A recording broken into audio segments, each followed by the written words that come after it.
Hey, what's going on, you guys? It's ASI, and today I'm bringing you guys some more Caesar, some more Romans.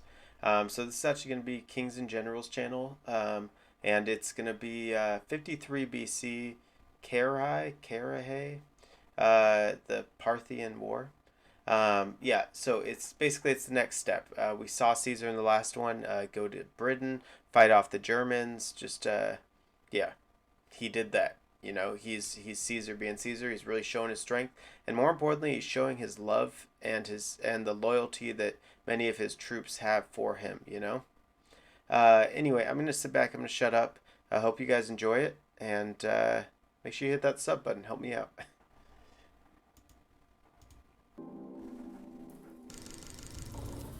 Rome's wars against the empires of ancient Persia began almost immediately after the two civilizations came into direct contact, and would continue for half a millennium after. The 1st century BC was a time during which the newly reformed Roman legions reigned supreme on the battlefield, suffering only a few defeats. However, in 53 BC, the Romans met a completely new army at the Battle of Carrhae. In the aftermath of the Diadochi Wars, Seleucus's new empire reigned over the vast Asian territories of the former Achaemenid Empire. Among those were the regions of Bactria and Parthia, which quickly sought to assert their own autonomy and revolted in 247 BC. During this time, Parthia was receiving wave after wave of nomadic migration from Central Asia. So in the same year, one of these tribal leaders, Arsaces of the Pani tribe, managed to depose the rebellious governor, Andragoras, and occupied the region for himself. This marked the beginning of the Arsacid dynasty in Parthia.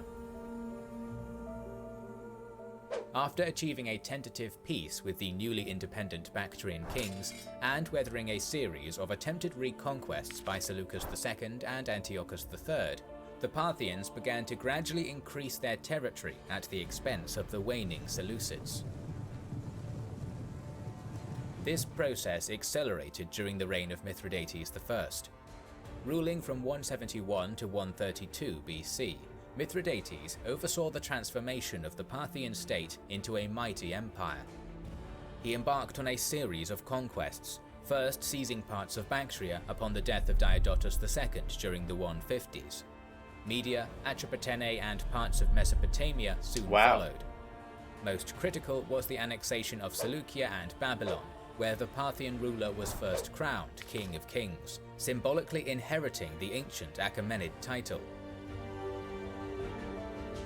Upon Mithridates' death, a number of crises began at once: nomadic invasions from the east, internal strife, and a resurgent Seleucid rump state. However, Mithridates II ascended to the throne in 124 BC and managed to stabilize the rising empire. Whilst reconquering lost territories, this king also established firm trading relations. Sorry, you guys. I was scrolling to the bottom. I was going, "Well, what's going on? Is this not the next video? Where's Caesar?" And I realized it's showing his expansion, and then I'm guessing Caesar will fight him. Makes sense. With the Han Chinese and gained suzerainty over the kingdom of Armenia. By his death in 87 BC, Mesopotamia was firmly under Parthian control, with a new capital city known as Ctesiphon. This good fortune did not last long, and when Mithridates perished, a period of civil strife began. Seeing his western and eastern rivals weakened like this, the king of Armenia, Tigranes, broke his vassalage with Parthia and invaded both the Parthian realm and the Seleucid remnant. Northern Mesopotamia fell to the Armenians, and the once great Seleucid Empire was finally extinguished forever. When Roman armies ended this threat at the Battle of Tigranokerta, their success led to Roman and Parthian borders meeting for the first time. Parthian king Sinotruches declined the attempts of Mithridates of Pontus to form an anti-Roman alliance. This policy of non-intervention continued during the reign of his son, Phraates III, who also refused Roman requests to support their campaigns against Pontus. Nevertheless, informal arrangements between Rome and Parthia led to the drawing of a border between the two sides at the Euphrates River. With the Pontic kingdom and its Armenian allies subjugated, it was clear that the Roman-Parthian interactions would inevitably lead to border conflicts. Right. Yeah, basically it just seems like they're all going to take out the smaller kingdoms and be left with just a big border against each other where they're going to fight. With the context for future antagonism between the two empires established, we must now turn to Rome. After the horrors of Sulla's civil wars, Roman politics were dominated in the 50s by three statesmen, Pompey, Crassus and Caesar. 59 BC saw the Triumvirate succeed in backing Caesar's bid for the consulship. He managed to dominate his co-consul during the year and accomplished what his partners needed of him, receiving a command in Gaul as a proconsul. 3 years later, prompted by Caesar, the three men met at Lucca in order to organize what would become the First Triumvirate. They had a bill passed through the Senate, essentially partitioning the Roman state between them. Caesar was given a 5-year extension to his command in Gaul in order to complete the conquest, while Pompey received 2 Spanish provinces, which he was permitted to govern in absentia. Finally, and most importantly for us, Crassus was granted the province of Syria and legal authority to raise 7 legions. In addition, he also had the power to make war and peace without consulting the Roman Senate, a fact which would set the stage for the war to come. Okay. Ever since the borders of Rome and Parthia met, tensions between the two had predictably skyrocketed, but both states knew that ultimately Rome was nominally more powerful. With this in mind, it is crucial that we detail events within Parthia which led up to the clash. In 57 BC, the weak Parthian king Phraates III was murdered by 2 of his sons, igniting a period of unrest. Jesus Christ, man. How weak would you have had to been? Was the country falling apart due to this, or were the sons just blood hungry, or, you know? Within the country. The elder of the two, yet another Mithridates, quickly took the throne as Mithridates III. This was not to last long, as he was even more swiftly dethroned by a group of nobles led by the aristocratic Serena clan, who subsequently installed the younger brother Orides on the throne. Instead of being executed, Mithridates was relegated to being governor of Media. This proved to be an unwise move, however, because he soon contacted the Romans to gain assistance in restoring him to the throne. He fled west into the arms of his would-be benefactors, but was then sent back into the Parthian capital to undermine the monarchy's stability. Another Parthian civil war had begun, and Rome hungrily eyed the rich eastern territories, looking to absorb them like it had so many others. This fractious situation is the state in which Crassus found the Roman East when he received the Syrian command, and the way was clear for him to gain Alexander-like military glory by subduing the apparently weak enemy. Small-scale Roman military activity in the region prior to Crassus's arrival in Antioch had alerted the Parthians to what was soon to come, and they set about preparing for it accordingly. Full mobilization. I guess that's a good point. That whole purple zone, where Mithridates, whatever his name was, I guess that country is kind of like the eastern edge of all that Alexander the Great had at one point. Imagine taking that for Rome, you know? Of their armed forces was undertaken as they waited for Rome to make the first move. When they did, the Parthian forces would shift and counter it. By mid-54 BC, everything was prepared and the legions were ready. The key question Crassus now had to answer was what route his army would take on their march. He could either invade from Syria and into western Mesopotamia directly, or take an indirect path through the Armenian mountains and move into Parthia from the north. Crassus chose the first route, probably due to it being the most direct and easier to traverse than the alternative. Plus, you don't want to get caught up in the mountains. What about if something happens up there and just... Sorry about that. But yeah, what about if something happens up there? You know, this is just a direct, open route. You can fight on flat land if you end up running soldiers. It just makes sense. The Romans then crossed the Euphrates, marking the start of the First Romano-Parthian War. Soon after the war began, Crassus met the local satrap Seleucus in battle, decisively defeating his vastly outnumbered forces near Icne. With his troops scattered, Seleucus fled wounded to the court in order to inform King Orodes.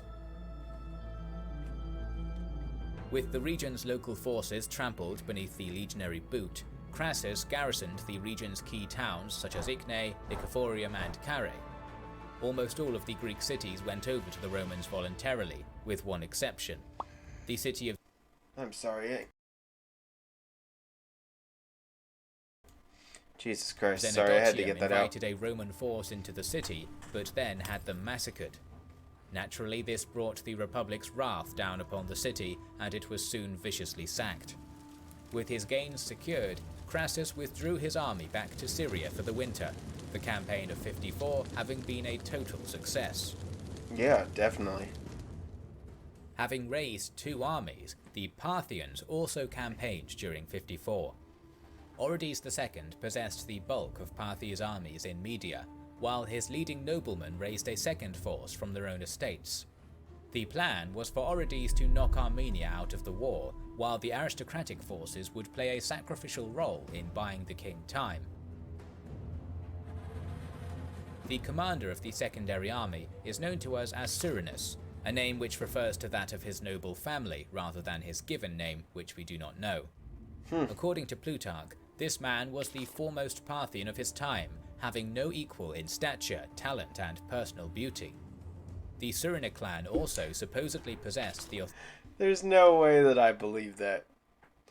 I mean, no person of his stature or talents. So he's strong. He's a great fighter. He stands tall. He has the most talent in everything. And nobody can match him in beauty. And he was good looking. I ain't buying that. It just sounds like he wrote the book. Authority to place the crown on the heads of Parthian kings, indicating their royal importance. Oh wow. Cyrenius quickly raised a formidable army and marched with it into southern Mesopotamia, where the rebel Mithridates was fortified.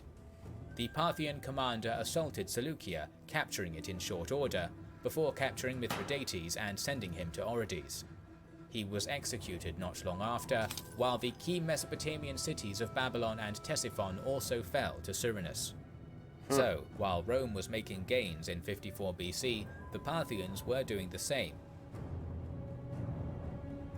Back in Syria, the Roman commander's relatively inexperienced army was also short of cavalry, as the contingent from Rome's client of Armenia had not arrived. The situation was alleviated somewhat when Crassus's son, Publius, arrived to reinforce his father with 1,000 Gallic horsemen. These troops had been loaned by Caesar, with whom Publius had been serving with distinction for years. 54 BC's campaigning ended with the Romans on the front foot, but with plenty of reason to be cautious. A Parthian ambassador was sent to speak with Crassus before the campaigns of 53, proclaiming that the king would generously allow him to retreat. This envoy laughed dismissively upon the Romans' insistence that he would give the Parthian envoy a reply in the Parthian capital of Seleucia. In response, the envoy held out the palm of his hand to Crassus, scornfully stating, "O Crassus, hair will grow here before you see Seleucia." Wow. Jesus Christ. Both of those responses are really, really good.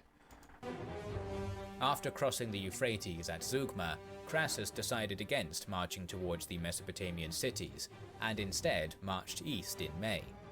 He knew that his scouts had spotted Parthian forces in the region, and wanted to defeat them in the field. As Rome's legions approached the river Bellic, scouts blundered into Cyrenius's army and were brushed back, suffering many casualties. Nevertheless, they managed to inform Crassus, who decided it was time to fight. He ordered his troops to freshen up, eat a quick meal, and march. That afternoon, the two armies finally found one another on the plains near Carrhae. The Roman army lining up for battle at Carrhae comprised of 7 legions at its core, totaling roughly 34,000 legionaries. Accompanying this significant force were 4,000 native auxilia and 4,000 light cavalry, 1,000 of which were the Gauls brought from Caesar by Okay. Publius. Only 1,000 were that? I thought he said he didn't have any cavalry. Maybe I misheard. But that means he had 3,000. He just didn't have too much. Their Parthian enemy was a completely alien force from a totally different military tradition. Cyrenius brought no infantry at all to the battlefield, constructing his army as a direct counter to Roman strengths in close quarters. To this end, 9,000 horse archers armed with short compound bows made up the majority of his army, while 1,000 heavily armoured cataphracts equipped with heavy lances formed the flower of Parthia's nobility and freemen. As the Romans caught sight of their adversary, they would have seen a numerically weak force, barely armoured at all. This was yet another ingenious ploy by Cyrenius, who had cleverly concealed his numbers by hiding the depth of his army behind the width of an advance guard. In addition, he had ordered the army's cataphracts to wear robes above their armour, so that any observer would see them as just regular cavalrymen rather than the truly lethal heavy knights that they were. That's incredibly deceiving and incredibly smart. Encouraged into battle by his son, Crassus marched to meet Cyrenius' army in battle, thoroughly unaware of the danger he truly faced from the utterly prepared Parthian army. At first, Crassus arrayed his troops in a long extended line with cavalry on each wing to prevent encirclement. However, he changed his mind at the last minute and reformed his forces into a square formation before advancing, probably in an attempt to give the Roman army strength on all sides. Now, to the terrifying battle roar of Parthian drums and bronze bells, Cyrenius led a full-scale cavalry charge against the Roman square, with cataphracts in front and horse archers behind. As they did so, the Parthian general gave the order for his cataphracts to cast away their concealing robes, simultaneously revealing their true nature in an attempt to damage the morale of the enemy. Unaffected, and with their typical iron discipline, the Romans locked their shields and braced for the charge. However, just before the impact, Cyrenius' cavalry peeled around the sides of Crassus' square, quickly encircling it with a swarm of highly mobile horse archers while the cataphracts pulled back and regrouped. A short-lived attempt by the Roman light troops to break the flanking maneuver was immediately met with a storm of arrows, forcing them back into the square. With their enemy pinned, the mounted archers began unleashing a barrage of arrows upon the Roman square from all sides. Used to dealing with arrow fire, the legions employed their famous testudo, confident that their heavy armour and shields could weather the storm. However, it quickly became clear that the unfamiliar barbed arrows used by the Parthians, as well as their powerful compound bows, were shockingly capable of penetrating Roman protection. As the horse archers loosed volley after volley into the enemy's square, the Romans began to suffer losses. Even as this went on, Crassus must have felt hopeful despite the rain of missiles. Once the horse archers emptied their quivers, he must have thought, the enemy horsemen would have to attack him close up or withdraw. The triumvirate was in for a nasty surprise. Cyrenius now revealed the most cunning part of his plan.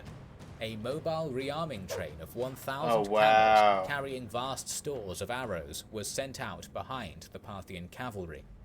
So long as the mounted archers resupplied at different times, and so long as the camels were evenly spaced, the barrage would continue indefinitely. If Crassus, having realized what was happening, did not make a move now, the Romans would be killed where they stood. With a mixed force of 4,000 cavalry and legionaries, Publius was ordered to lead a breakout.